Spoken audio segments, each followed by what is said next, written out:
민주당 지지자님께 어릴 적부터 우리는 남 탓하지 말라는 말을 듣고 자랐습니다.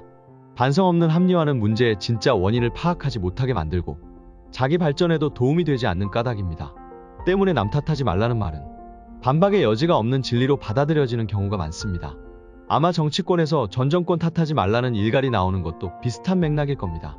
이번 정권이 성공하기 위해서는 변명과 자기 정당화가 아닌 스스로에 대한 성찰이 필요하다는 논리겠죠. 일견 옳은 말처럼 들리기도 합니다. 하지만 이게 과연 합리적인 주장인지는 의문입니다.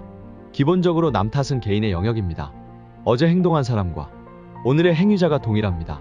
남 탓을 하지 않는 게 자기 발전에 도움이 되는 이유는 시간이 흘러도 행위 주체가 변하지 않기 때문입니다.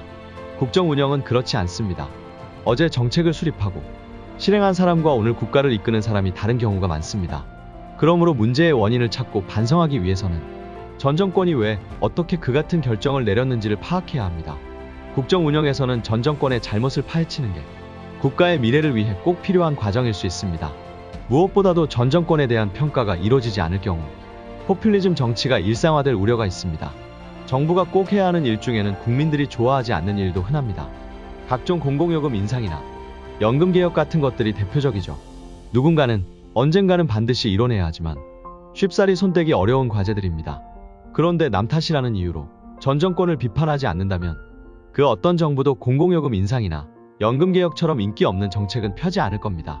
그저 폭탄 돌리기를 하다가 다른 정부에서 터지기만을 기다리겠죠. 미래 세대는 생각지 않고 당장의 인기를 위해 국고를 탕진하는 일도 빈번해질 공산이 큽니다. 그 피해는 오롯이 국민에게 돌아올 테고요. 어떤 의미에서 전 정권 탓은 모든 정부가 책임 정치를 하도록 동기를 부여하는 효과가 있습니다. 원인 없는 결과는 없습니다.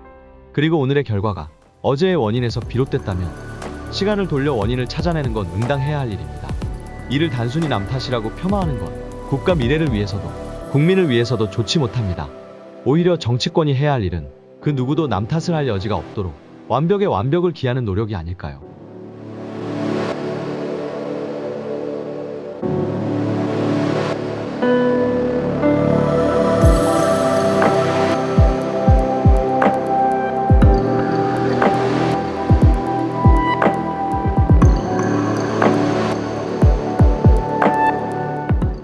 잠깐, 여기를 눌러주세요. 구독과 좋아요를 눌러주시는 분들에게 건강과 행운 장수를 기원합니다.